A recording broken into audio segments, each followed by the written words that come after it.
The bell above the diner door barely finished ringing when the weight in the air shifted, the kind of shift you only feel when trouble has already decided where to sit, and on that night it chose the cracked vinyl booth near the window where the rain smeared neon lights into bleeding colors, because that was where Marcus Hale, a Hell's Angel with a scarred face and tired eyes, lowered himself after a long ride, unaware that the next few minutes would decide whether he walked back out alive or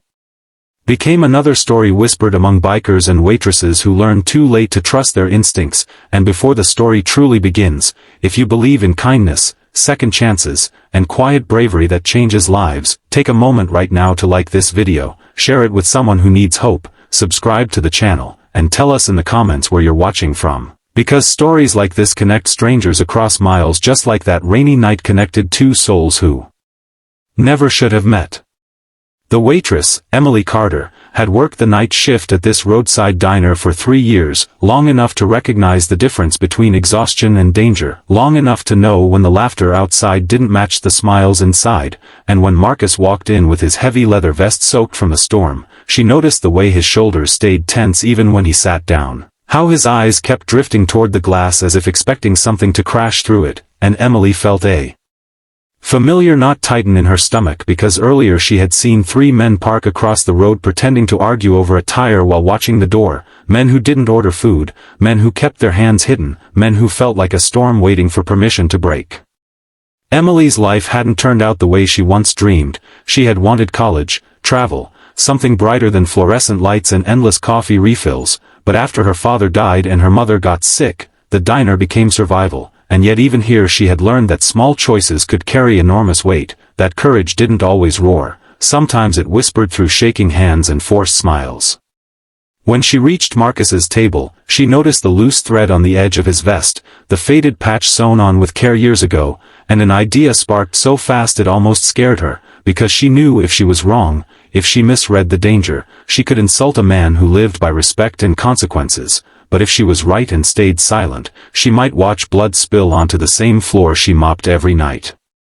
So she did the only thing that felt natural. She leaned in as if adjusting his vest, fingers brushing the worn leather, her voice steady but her heart pounding so loud she was sure he could hear it, and in that quiet, ordinary moment disguised as nothing at all, she warned him without anyone else noticing, her eyes begging him to understand without reacting, without looking back, without giving the men outside a reason to move faster. Marcus felt the shift immediately, not just in her words but in her touch, the way she lingered half a second too long, the way fear flickered across her face before she masked it with professional calm, and years of riding, fighting, and surviving taught him to trust that instinct more than pride, more than ego, more than the belief that he could handle anything thrown his way. His mind raced back to a deal gone wrong weeks earlier, a debt he refused to collect because it involved a kid barely out of high school. And suddenly the puzzle pieces snapped into place, the men outside no longer random, the rain no longer just rain but cover, and in that moment Marcus realized that someone he barely knew was risking her job, maybe her life, to give him a chance he didn't deserve but desperately needed.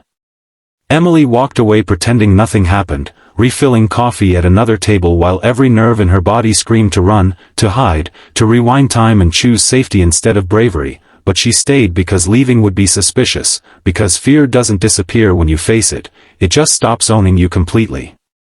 Marcus finished his coffee slowly, deliberately, forcing his breathing to remain calm, replaying her warning again and again, and when he stood up, he didn't head for the door, he walked to the counter, paid in cash, nodded once in her direction with a gratitude too deep for words, and slipped out through the back exit into the alley where shadows offered a different kind of protection. Outside, the men realized too late that their prey had vanished, frustration boiling over into curses swallowed by thunder, while Marcus disappeared into the night, heart hammering, alive because a stranger chose empathy over indifference. Hours later, when the diner finally closed and Emily stepped into the damp quiet of early morning, she expected fear to hit her all at once, but instead she felt something warmer, something steadier, a realization that even in a small, overlooked place, her actions mattered, that her life wasn't just about getting through shifts but about moments where she could change the ending of someone else's story. Weeks passed, and the memory of that night lingered like a bruise and a blessing, until one afternoon Marcus returned, not with thunder and danger but with sunlight behind him and a gentler presence, stopping at the diner just long enough to leave an envelope with a tip big enough to make Emily's hands shake and a note that simply said she reminded him there was still good in the world, no threats, no explanations, just gratitude and respect. That night, Emily cried alone in the break room, not from fear but from release, from the understanding that sometimes we save others and in doing so, save pieces of ourselves we thought were lost forever, and Marcus rode on carrying that reminder with him, softer where he once was hard, more careful with the lives that crossed his path.